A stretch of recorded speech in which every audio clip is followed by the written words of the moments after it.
नमस्कार। कार्यक्रम दिव्य संवादमा यहाँलाई हार्दिक स्वागत छ। आज हामी उत्तरी धादिङसँग सिमाना जोडिएको एउटा विकट गाउँपालिकाको विकासका विषयमा आजको छलफल केन्द्रित गरेका छौँ। आजको संवादमा घुङ्गा जमाना गाउँपालिकाका अध्यक्ष बलबहादुर अधिकारीजी हुनुहुन्छ। उहाँसँग विकास र त्यहाँ गरिरहेका विभिन्न क्रियाकलापहरूका बारेमा छलफल गर्नेछौँ। यहाँलाई कार्यक्रममा हार्दिक स्वागत छ। धन्यवाद। हाम्रो दिव्य दर्शनका टेलिभिजन मार्फत जुन आज घुङ्गा जमाना गाउँपालिकाको बारेमा जुन विकास निर्माण लगायत अन्य कुराहरू जुन भइरहेका समस्याहरूको कुराहरूमा जुन बताउने मौका दिनुभयो त्यो यो दिव्य दर्शन टेलिभिजनलाई सर्वप्रथम धन्यवाद दिन्छ। बलबहादुर अधिकारीजी हुनुहुन्छ। यहाँलाई गाउँपालिकाले यतिखेर के काम गरिरहेछ दर्शकहरूलाई बताइदिनु। सर्वप्रथम त घुङ्गा जमाना गाउँपालिका 5वटा साबीको गाविसले बनेको घुङ्गा जमाना गाउँपालिका हो, जसमध्ये साबीको री गाविस, गुम्दी गाविस र फुलघर गाविस, बसेर र बुढाथुङ 5वटा गाविसले रहेर धादिङको पश्चिमी उत्तरी अहिले तपाईँले नै भन्नु विकट क्षेत्रमा रहेको गाविस हो, जहाँ हामीले सुरु गर्नुभन्दा अगाडि स्थानीय निर्वाचन हुनुभन्दा अगाडि साबीको री गाविस र गुम्दी गाविसमा बत्ती जुन हामीले बत्ती बाल्ने, उज्यालो गर्ने काम र सडकको कामहरू पूर्वाधारका विषयहरूमा वडा कार्यालय गाविस सिङ्गो गाविसमा पनि समस्याको सामना गर्न र यातायातको सुविधा नपुगेको क्षेत्र हो, जसमध्ये हामीले छोटै समयमा प्रत्येक वडामा यातायात पुर्याउनलाई सफल भएका छौँ। त्यसमध्ये विकासको अहिले मेरुदण्ड भनेको नै यातायात रहेछ। जहाँ यातायात पुग्न सक्दैन त्यहाँ विकासको काम भनेको कम हुने छ। हामीले यातायात पुर्याउन सफल भएका छौँ र घुङ्गा जमाना गाउँपालिका यस्तो पालिका हो जहाँ हिजोको अवस्थामा पनि शिक्षा स्वास्थ्य यातायात जुन भयो, विद्युत योबाट पछि परेको पालिका हो, जसमध्ये हामीले पहिलो कार्यक्रम भनेको त्यहाँ यातायात र दोस्रो हामीलाई के रह्यो भन्दा शिक्षा स्वास्थ्य विद्युत मध्येमा हामीलाई त्यो पालिकामा अहिलेसम्म सामिक एकजना बिरामी भइहाल्यो भने पनि अथवा कतैबाट यसो लड्यो, आँगनमा लड्यो अथवा भिरबाट धेरै भिरपाखा भएको ठाउँमा भिरबाट लडिहाल्यो भने पनि हामीलाई प्रमुख कुरो के भन्दा फ्र्याक्चर हुने काम। फ्र्याक्चर भइसकेपछि हामीलाई लड्नासाथ फ्र्याक्चर हड्डी फुटिहाल्ने, त्यो क्रममा हामीलाई एम्बुलेन्स लान र बिरामी लानलाई काठमाडौँसम्म लानलाई, धादिङ सदरमुकामसम्म ल्याउनलाई हामीलाई हिउँद पनि ल्याउन नसक्ने र हामीले के गर्न पर्थ्यो भन्दा हेलिकप्टर मार्फत, जस्तो कि एकजना बिरामीलाई ल्याउन पर्दा अब प्लास्टर गर्ने कार्यक्रम चाहिँ 5,000देखि 10,000सम्म लाग्थ्यो भने हामीलाई पहिलो हेलिकप्टर नै 1.5 लाख 2 लाख हालेर लानु पर्ने। त्यस कारणले घर खेदै जाने कुरा थियो। त्यस्तो अवस्थामा हामीले पहिलो सायद जिल्लामा नभइकन नेपालमै हो कि हाम्रो स्थानीय हामी निर्वाचित भइसकेपछि हामीले पहिलो काम भनेको घुङ्गा जमाना गाउँपालिकाले त्यहाँको आवश्यकतालाई मध्यनजर राखेर पालिकैबाट सञ्चालन गर्ने गरेर ग्रामीण अस्पताल हामीले सुरुवात गरेका छौँ, जसमध्ये हामीले प्राविधिकलाई पनि त्यहाँ राख्ने काम गरेको छौँ र हाम्रो एक्सरे पनि हामी सञ्चालन गरेर हाम्रा प्रथमिक उपचारहरू त्यहाँ सञ्चालन गर्छौँ। भनेको त्यहाँ नियमित डाक्टर बस्छन्, त्यहाँ ल्याबको सेवा उपलब्ध छ। हजुर, अब हामी कहाँ नियमित डाक्टर बस्नुहुन्छ र 5वटा साबीको 5वटा हाम्रो स्वास्थ्य चौकी छ। त्यो 5वटै स्वास्थ्य चौकीमा हाम्रो ल्याबको कार्यक्रम पनि सञ्चालन भएको छ। हामीले कर्मचारी राखेका छौँ। स्वास्थ्य चौकी पनि छ। एक्सरे छ, लड्यो भने त्यही एक्सरे हस्पिटलमा मात्रै छ, ग्रामीण हस्पिटलमा। ल्याबको चाहिँ हामीले 5वटै स्वास्थ्य चौकीहरूमा कर्मचारी राखेर ल्याब सञ्चालन गर्ने कार्यक्रम सञ्चालन गरेका छौँ। यसमा पनि पालिकाले अगाडि नै देखियो जस्तो स्वास्थ्यमा अलि राम्रोसँग काम गर्नुपर्छ भन्ने नै देखियो। त्यहाँको आवश्यकताले गर्दा स्वास्थ्यमा हामी धेरै पछि पऱ्यो। मैले के भन्दा हरेक कुराहरू हामीलाई साधारण किसिमको एउटा फ्र्याक्चर भएको बिरामीलाई पनि अब गाडीमा हालेर लिएर अलि अप्ठ्यारो हुने र हिउँदोमा मात्रै, बर्खा गाडी चल्दैन, यहाँ मुसी छैन। एउटा सौराज गाडी जुन एउटा हामीले माल सामान ढुवानी गर्ने गाडीमा कच्ची बाटामा त्यस्तो हड्डी फुटेको यताउति हुने बिरामीलाई त्यहाँ उचालेर पछार्दै झन् त त्यसको घाउले त्यसलाई असर पर्ने कारण देखेर हामीले चाहिँ हस्पिटललाई तयार गर्छौँ। यो एउटा राम्रो काम हो, अरू पालिकाले नै यो कुरा सिकुन् भन्ने नै हो। अर्को यो अलिकति राष्ट्रिय कुरा गर्दाखेरि चाहिँ आर्थिक समृद्धिको कुरा गर्नु, प्रधानमन्त्रीले पनि त्यो कुरा गरिरहनु भएको थियो। हाम्रो पालिकाले खास त्यहाँको जनताको, अलिक गरिब जनताहरू बसोबास गर्ने क्षेत्रको रूपमा चिनिन्छ, आर्थिक समृद्धिका लागि चाहिँ कस्तो खालको योजनाहरू ल्याउनु भएको छ पालिकाले? हामीले गङ्गा जमुना गाउँपालिका यस्तो पालिका हो कि जहाँ हिमाली र पहाडी भेग, उत्तरी तेस्रो परेको पहाडी भेग मात्रै छोएको पालिका हो। हामीले राज्यको नीतिअनुसार अहिले नयाँ संरचनाअनुसार स्थानीय सरकार, प्रदेश सरकार र सङ्घीय सरकार, सङ्घीय सरकारको संरचनाअनुसार नै हामीले नीति निर्देशनहरू लगेका छौँ। र हामीले एउटै मार्ग, अब हामीले जहाँसम्म सङ्घीय सरकारबाट दिएको नीति निर्देशनलाई एउटै मार्ग, विकासको जुन पूर्वाधारहरू गर्ने कुरामा एउटै लाइनबाट हामी एउटै मार्गबाट लागेका छौँ। र हामीले यो लाग्ने क्रममा हामीले जुन ठाउँमा हामीले विकास गर्ने पनि क्रम हो, त्यहाँको सर्वप्रथम त हामीले त्यहाँ गएर योजना छनौट गर्दा त्यहाँका आवश्यकताहरू त्यही वडामा त्यो टोलमा गएर योजना छनौट गर्ने क्रमदेखि लिएर आएर हामीले योजना सम्पन्न गर्ने कुरा समेत त्यहाँ जानकारी दिने गरेका छौँ। र हामीले समयमै नीतिअनुसार नै हामीले असारको 10 गते स्थानीय तहले जुन बजेट आफ्नो तयार गर्नुपर्ने काम हो त्यो विनियोजित गर्नुपर्ने क्रम हामीले अहिले हालसम्म चाहिँ के भन्दा सुरुको वर्षतिर हामीलाई कर्मचारीका कारणले गर्दा हामीले अलि सुरुमा समयमा गर्न सकेनौँ। हामीले गत वर्षहरूदेखि नै हामीले 10 गतेबाट 11 गतेलाई चाहिँ हामीले जुनको कार्यक्रमको विनियोजित गर्ने रकम हो हामीले त्यो राख्ने काम गरेका छैनौँ। र अहिले पनि गङ्गा जमुना गाउँपालिकाले पछि प्रदेशबाट सङ्घबाट आएका कार्यक्रमहरूको बारेमा मात्रै हामीले उपभोक्ता समिति बनाउने काम लगायत ठेक्का टेन्डरमा जाने कामहरू 1-2वटा हिजो आज पनि हामीले भर्खरै भागिरहेका 4-5वटा कार्यक्रम हाम्रो स्वास्थ्यमा विनियोजित गर्ने रकम सङ्घबाट आएका भर्खर हामीले ठेक्का टेन्डर गरेका छौँ। हामीले पालिकाबाट गर्न पर्ने कार्यक्रमहरू हामीले कार्तिक मङ्सिरको 15 गतितिर हामीले सम्पूर्ण कार्यक्रमहरू सकेर ठेक्कापट्टा टेन्डर गरी उपभोक्ता समिति गठन गरेर हाम्रो कार्यक्रमहरू करिब धेरै काम भइरहेछ। हामी कहाँ कुनै केही रोकेको छैन। विकास निर्माणमा हामीलाई अहिलेसम्म बाधा अडचन छैन। र अलिकति योभन्दा गत वर्ष चाहिँ कोरोनाको कारणले कार्यक्रममा बाधा भन्दा त्यो बाधा हुँदा नि हामीले गत वर्ष पनि यो कोरोनाको लगभग अलिकति हङ्गा ठुलो जाँदा पनि हामीले गङ्गा जमुना गाउँपालिकाले 80% विकास निर्माणका कार्यक्रमहरू सम्पन्न गरेका थियौँ। यो कोरोनाको कुरा निकालि नै हाल्नुभयो। यो कोरोनाले चाहिँ हाम्रो विकासमा के प्रभाव, कतिको सबै योजनाहरू सम्पन्न गर्नुपर्ने योजनाहरू गर्नुभयो सबै? हजुर, हामीले कोरोनाको कारणले हामीलाई अलिकति बाधा पर्यो।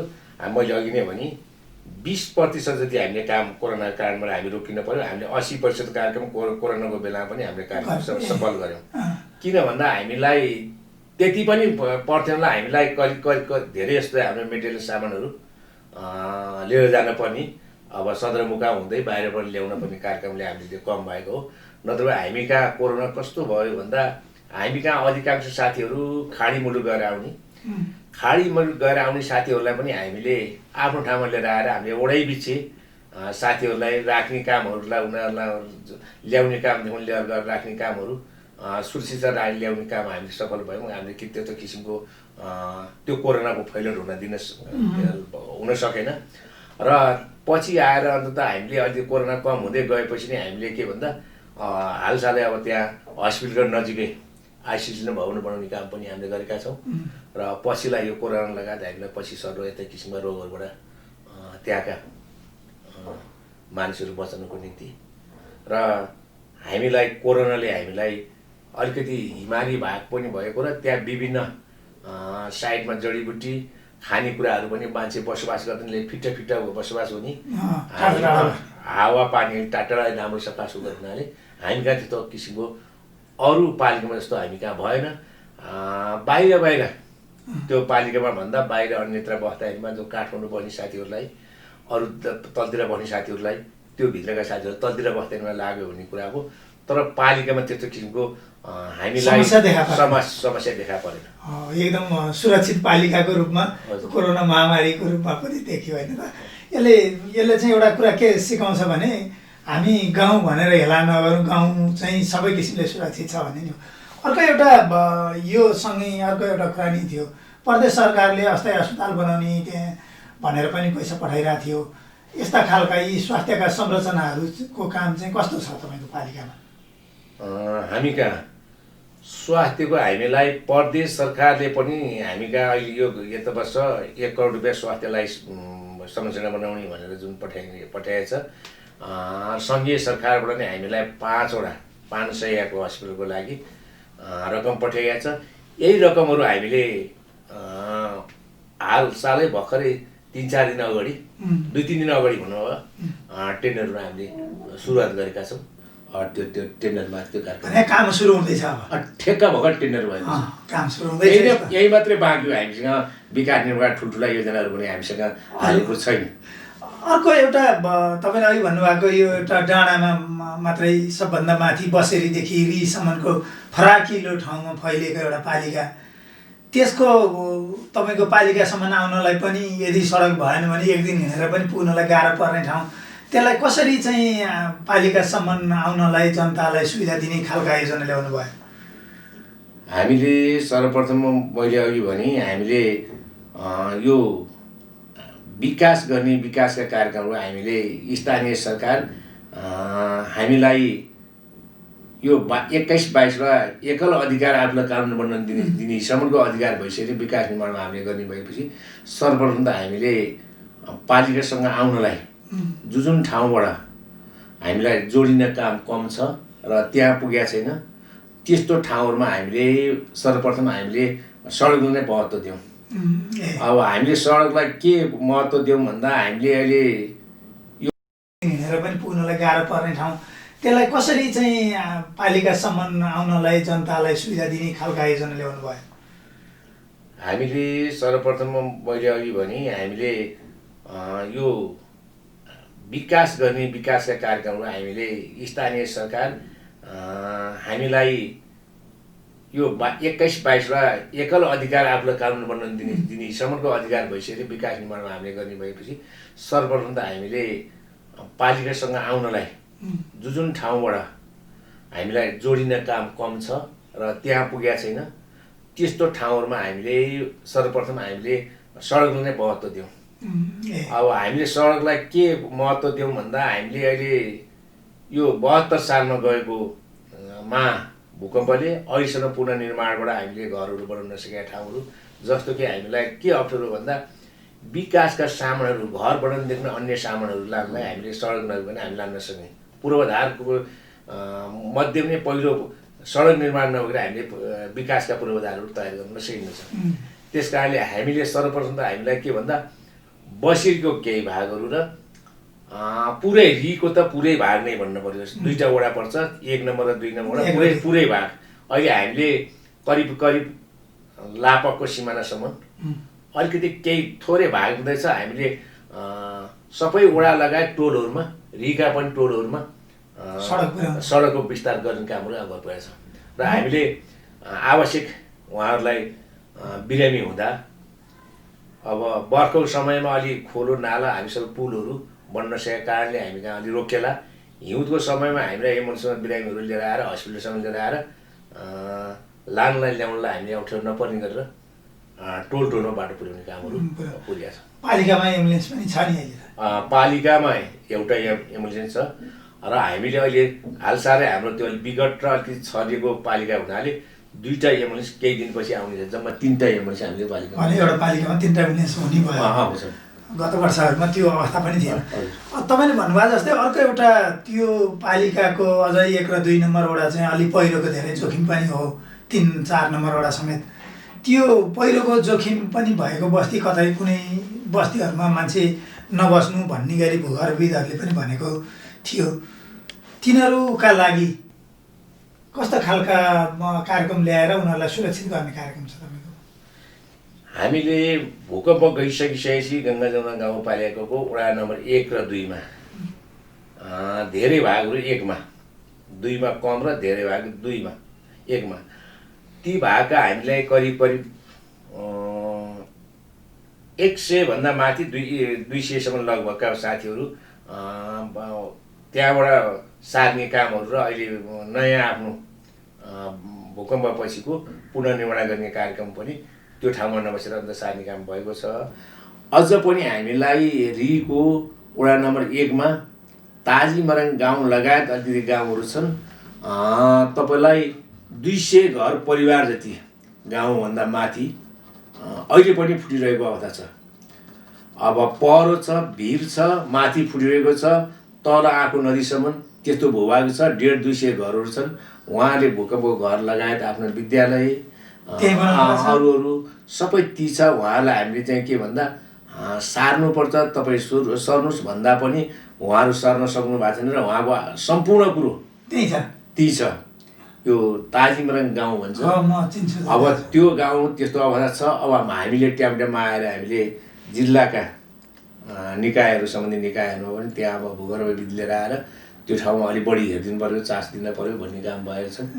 हामी निर्वाचित भइसकेपछि रिको वडा नम्बर 2 मा पर्ने रि गाउँभन्दा मोडाको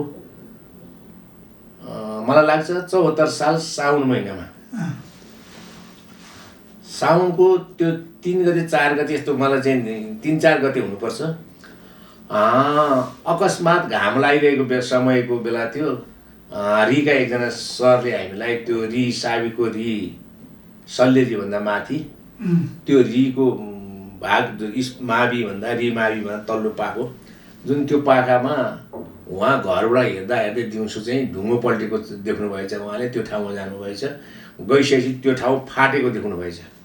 घर देखिसके त तुरुन्तै उहाँले हामीलाई कल गर्नुभयो र हामीलाई फोन गरिसकेपछि हामीले पनि उहाँलाई भन्यौँ र तुरुन्तै हामीले त्यो नजिक पर्ने त्यो हेर्ने गरेका थिए। जिल्लाको प्रहरीहरू बसेर हेर्ने दारखडा गर्ने गरेका थियो।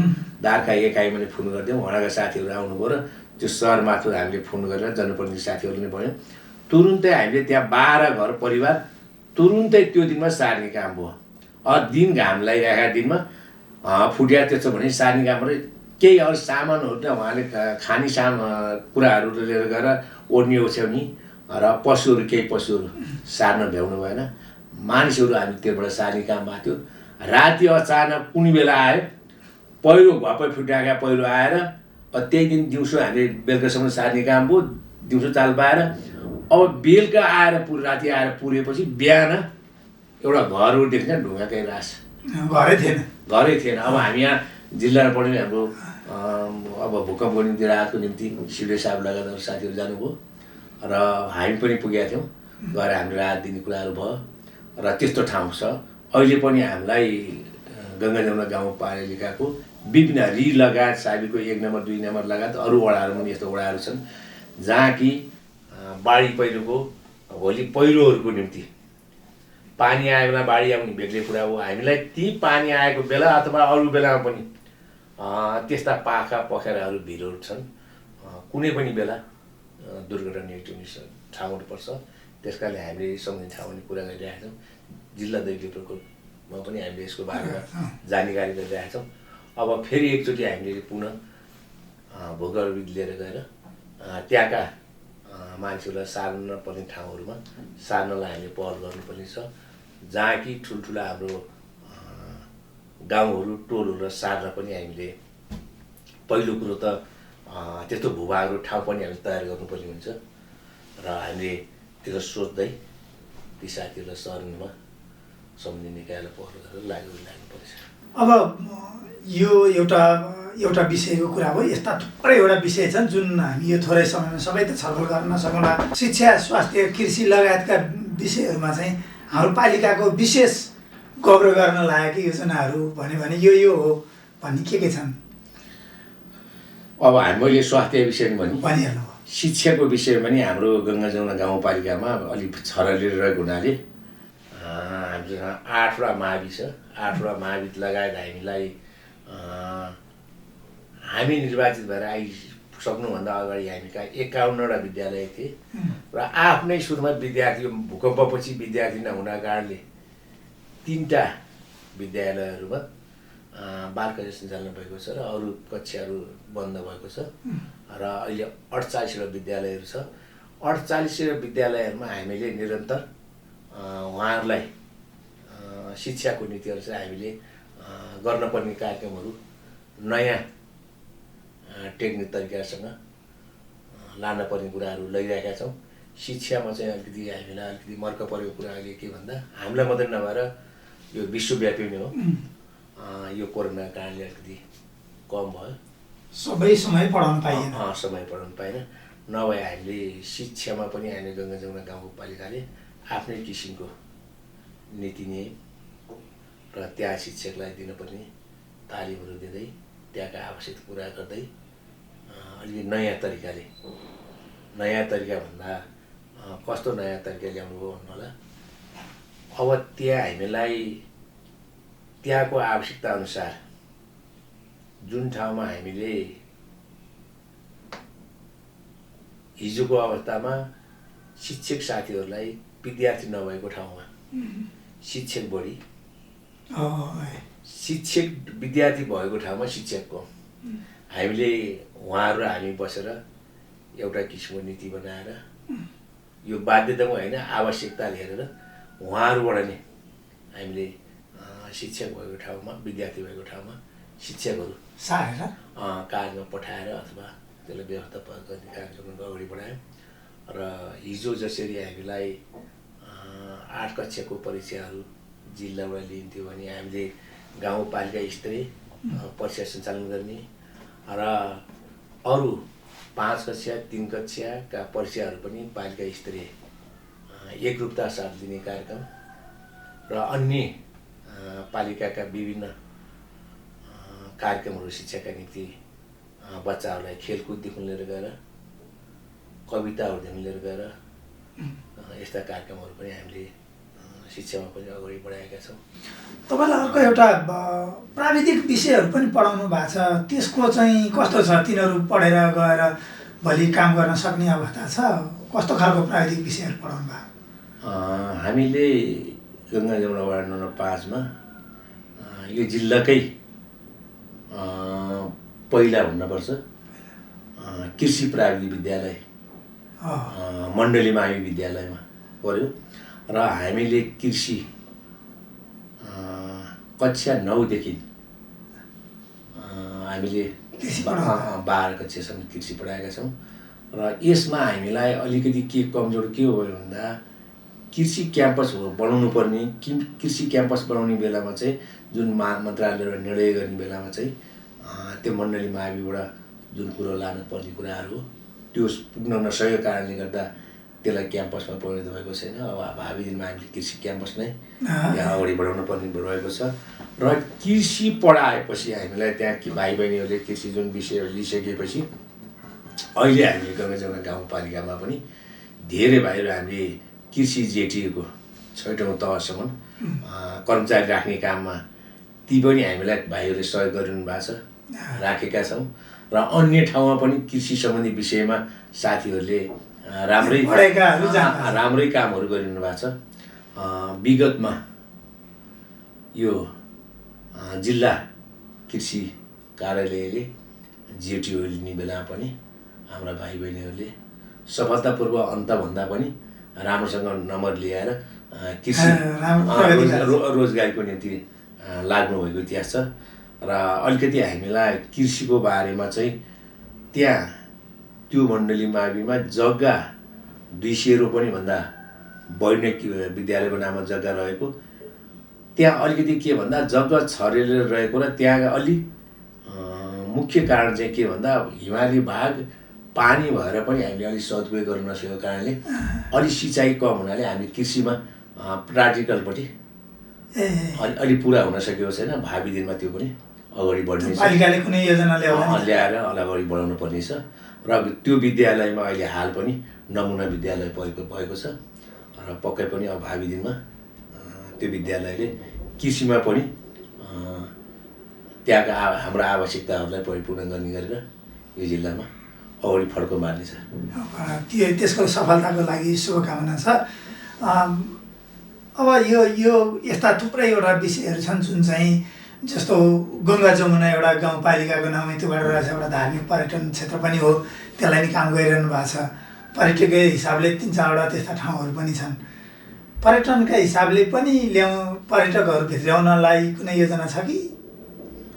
हाम्रो गङ्गा जमुना गाउँपालिका तपाईँलाई मुख्य त्यहाँको आम्दानी आय स्रोत भने नि बेला पनि हाम्रा भाइ बहिनीहरूले सफलतापूर्वक अन्तभन्दा पनि राम्रोसँग नम्बर ल्याएर कृषि रोजगारीको निम्ति लाग्नुभएको इतिहास छ र अलिकति हामीलाई कृषिको बारेमा चाहिँ त्यहाँ त्यो मण्डली माविमा जग्गा 200 रोपनी भन्दा बढी नै विद्यालयको नाममा जग्गा रहेको, त्यहाँ अलिकति के भन्दा जग्गा छरेर रहेको र त्यहाँ अलि मुख्य कारण चाहिँ के भन्दा हिमाली भाग पानी भएर पनि हामीले अलिक सदुपयोग गर्न नसकेको कारणले अलि सिँचाइ कम हुनाले हामीले कृषिमा प्राक्टिकलपट्टि अलि पुरा हुन सकेको छैन। भावी दिनमा त्यो पनि अगाडि बढ्नेछ। पालिकाले कुनै योजना ल्याएर अगाडि बढाउनु पर्नेछ र त्यो विद्यालयमा अहिले हाल पनि नमुना विद्यालय भएको छ र पक्कै पनि अब भावी दिनमा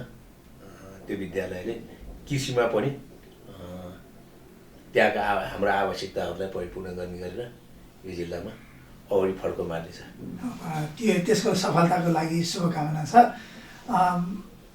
अब यो यस्ता थुप्रैवटा विषयहरू छन् जुन चाहिँ जस्तो गङ्गा जमुना एउटा गाउँपालिकाको नाउँमै त्योबाट रहेछ, एउटा धार्मिक पर्यटन क्षेत्र पनि हो, त्यसलाई नि काम गरिरहनु भएको छ।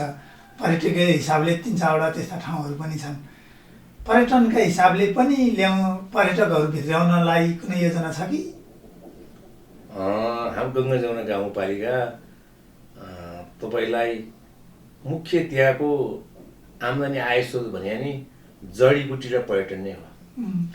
त्यसमा हामीले जब हामी स्थानीय तहमा निर्वाचित भएर आइसकेपछि हाम्रो त्यहाँको चाहना पर्यटनको निम्ति गङ्गा जमुना झरना, त्यसको अब रिपट्टि पासनचोकको पोखरी, यतापट्टि बसेरीपट्टि आएपछि हामीसँग त्यस्तै गरेर अरू भागहरू छन् र हामीले यी पर्यटन क्षेत्रहरूलाई डिपिआर गरेर यी लाने काम भएको छ र हामीले स्थानीय स्रोतमा पनि हामीले विभिन्न पर्यटन आउने क्षेत्रहरूमा निर्माण गर्ने कार्यक्रमहरू हामीले सुरु गरेका छौँ र हालै पनि हामीले यो गङ्गा जमुना जुन झरनालाई हो त्यो झरनामा डिपिआर गरेर हामीले पर्यटन मन्त्रालयमा साझेदारीको रूपमा हामीले योजनाहरू पेश गरेका छौँ। जहाँसम्म लाग्छ यो पूर्वाधारहरू पर्यटनको लागि आगामी वर्षसम्म त्यहाँ राम्रै किसिमको मन्त्रालयबाट नै पर्नेछ भन्ने हामी त्यसमा विश्वास छौँ।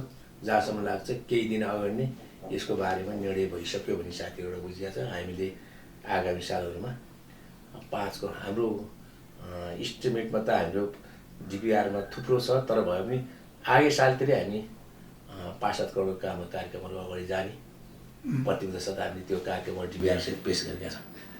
यो सबै काम तपाईँको कार्यकालमा पुरा होस्, अब 1.5 वर्ष जति बाँकी छ। यो सँगै अब तपाईँको ती पालिकामा थुप्रै योजनाहरू निर्माण हुन्छन्, त्यसमा जनताहरूको तपाईँलाई जसले भोट हाल्नुभयो हामीले भने योजना बनाउँछ भन्ने जुन जनताहरू थिए, ती जनताहरूले भनेकै योजना छान्नलाई जनसहभागिता चाहिँ कसरी हुन्छ योजना निर्माणमा? राम्रो कुरा राख्नु। अहिले यो परिवेशमा गङ्गा जमुना गाउँपालिकाले जनताहरूले योजना छानेर पठाइसकिसकेपछि उपभोक्ता समितिबाट काम गर्दा जनसहभागिताहरू अलिक कम भएको कारणले र अब युवाहरू पनि बाहिर यो बेरोजगारी समस्या आउँछ, त्यो बेरोजगारीको पनि समस्या भएको कारणले गर्दा अलिक कम भएको कारणले गर्दा हामीले गङ्गा जमुना गाउँपालिकाभित्र उपभोक्ता समितिले आफ्नो काम गर्दा पनि जनसमाधान गर्ने कार्यक्रमलाई 10% रकम खाता खोलेर उपभोक्ता समितिले जम्मा गर्न पर्ने, त्यो जनता आफूले गर्न पर्ने समाधान नगरेको खण्डमा त्यो पैसाबाट काम गर्ने गरेर हामी त्यस्तो किसिमको तयार गरेका न कि हामीले उपभोक्ता समितिले कार्यक्रम तयार गर्यो, संस्था गर्यो, अब उपभोक्ता समितिले अब चाहिँ जुन समाधान गर्ने काम पुरा नगर्ने नभएको अवस्थामा के भयो भन्दा त्यही 10% राखेको रकमले पुरा गर्ने गरेर हामीले सहभागीबाट त्यस्तो गरेका छौँ। नयाँ तरिकाबाट यसलाई छुट्टै नयाँ नै भन्छ उपभोक्ता समितिले पैसा जम्मा गर्ने कार्यक्रम त छैन। हामी त पहिला उपभोक्ता समितिले कति कोत्रो योजना इस्टिमेट गरेर त्यो इस्टिमेट अनुसारको लगत अनुसारको 10% रकम खातामा जम्मा गरेपछि मात्रै उहाँहरूलाई सम्झौता गराइदिने त्यो तयारी नीति छ। र भावी दिनहरूमा अब हाम्रो अलिकति हामी अब यो बेरोजगारी समस्या पनि हाम्रो प्रधानमन्त्रीले रोजगार कार्यक्रमहरू छ, हामी त्यो मार्फतबाट हामीले काम लगिरहेका छौँ। अब भावी दिनहरूमा अब युवा सरकारहरू पनि पक्कै पनि रोजगारी सिर्जना गर्ने विशेष कुनै कार्यक्रमहरू ल्याउनु भएको छैन? ल्याइएछ त्यो रोजगारी गर्ने कार्यक्रम पनि। अब रोजगारीको निम्ति हामीले कृषिमा लागेका छौँ, फोकस दिएका छौँ। कृषिलाई हामीले फलफुल, तरकारी, पशुपालनहरूलाई हामीले 50% अनुदान दिएर हाम्रो क्षेत्र भनेको तल्लो पुच्छारको तल्लो भाग भनेको अलिक तल बेसी भाग भनेको तपाईँको यो कृषि अनाजपट्टि उत्पादन हुने थोरै भाग पर्छ। नत्र भएको हामीले माथिल्लो बेल्ट भनेको जडीबुटी नै लगाउनु पर्ने हुन्छ र पशुपालन नै गर्नुपर्ने र बिचका भागहरूमा तरकारी खेतीहरू, यस्तो 3 किसिमको अवस्था 3 किसिमको साइज पर्छ गङ्गा जमुना। त्यो कारणले हामीले 3 तरिकाका बोट बिरुवाहरू लगाउने कार्यक्रम लगायत अरू कृषिमा हामीले यो रोजगारी दिने कार्यक्रम तयारी गरेका छौँ। भर्खरै गङ्गा जमुना गाउँपालिकाले कृषिमा पनि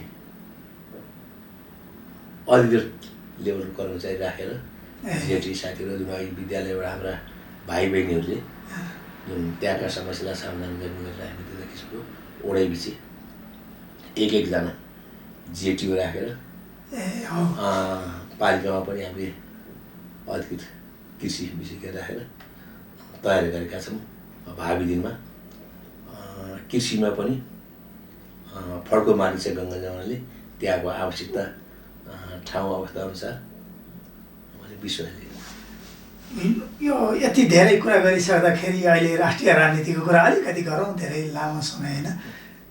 तपाईँको पालिकाको विकास अनि अहिलेको राष्ट्रिय राजनीतिलाई हेर्दा केही प्रभाव परेको छ? धन्यवाद, तपाईँले एकदम महत्त्वपूर्ण कुरो राखिदिनु भयो। गङ्गा जमुना गाउँपालिकामा अहिले राष्ट्रिय रूपमा जुन अलि तरङ्ग, त्यो तरङ्गले असर विकासको निम्ति गङ्गा जमुना असर भएको छैन। हामीका ढुक्कसँग आफ्नो कामहरू विकास निर्माण कार्यमा अगाडि गएको छ, न कि त्यहाँको वाद विवाद यस्तो उस्तो भनेको रहेको छैन। विकासमा त्यो वाद विवाद छैन। धन्यवाद। यो एउटा छलफल गाउँपालिकाले गरेका काम र त्यहाँका विकासका बारेमा छलफल गऱ्यौँ। पालिकाले अझै प्रगति गरोस्। अन्त्यमा भन्नै बाँकी केही भए हाम्रा दर्शकहरूलाई सन्देश? धन्यवाद। आज जुन दिव्य दर्शन टेलिभिजनबाट जुन गङ्गा जमुना गाउँपालिकामा विगतमा हामीले गत वर्षतिर गरेका विकास लगायत अन्य सबै सम्पूर्ण यातायात, खानेपानीका कुराहरू, अन्य बाँकी भएका कुराहरू समय सामयिक अनुसार धेरै कुराहरू समेट्न नसकिने थोरै कुराहरूमा जुन यो राख्ने मौका दिनुभयो। दार्जिलिङ जिल्लावासी, नेपालमा रहनुभएको सम्पूर्णवासी र प्राय गङ्गा जमुना गाउँपालिकाका साथीहरूलाई म नेपालदेखि लगाएर गङ्गा जमुना लगाएर अन्यत्र बस्ने हेर्नुभएका साथीहरूलाई पुनः गङ्गा जमुनाको विकासका निम्ति भएका कुराहरू र अझ पनि त्यहाँ गर्नुपर्ने कामहरूको बारेमा सुझाव सल्लाह दिनुहुनेछ र बाँकी रहेका कामहरूलाई पनि गर्नुपर्ने कामहरूलाई पनि हामी तपाईँहरूले जुन साथ दिएर अहिलेसम्म अघि बढाउनु भयो त्यसमा हामी एउटा सिपाहीको रूपमा त्यो विकासको निम्ति जुन हाम्रो ठाउँ हिमाली भाग उत्तरी पश्चिमी हिमाली भागमा रहेको छ, न कि त्यहाँ यो विकासको लागि तेरो मेरो नभइकन हामी सबैको भनेर हामी लागिरहेका छौँ। होला कतै कता त्यस्ता किसिमका कुनै साथी कतैबाट के भएका अथवा केही काम नभएका कुराहरू छ भने आएर फोन मार्फत अथवा अफिसमा आएर पालिकामा आएर सुझाव सल्लाह दिनुहुनेछ। र यो सुनेर बस्नुभएका साथीहरूलाई फेरि पनि विकास निर्माणमा एक हुँदै त्यहाँको सिङ्गो गङ्गा जमुनाको विकास निर्माणको निम्ति सहयोग दिनुहुनेछ भन्दै म आफ्नो जुन भए गरेका कुराहरू त्यहाँ छोटो रूपमा जुन दिव्य दर्शन टेलिभिजनबाट जुन आज सुरुवात मौका दिनुभयो, यो टिमलाई नै धन्यवाद दिँदै मेरो सानो भनाइ यही अन्त्य गर्छु। हस् त, धन्यवाद। धन्यवाद अध्यक्षज्यू। हामीले एउटा छलफल गऱ्यौँ खास गरी उत्तरी धादिङको एउटा विकट गाउँमा रहेको गङ्गा जमुना गाउँपालिकाको विकासका बारेमा।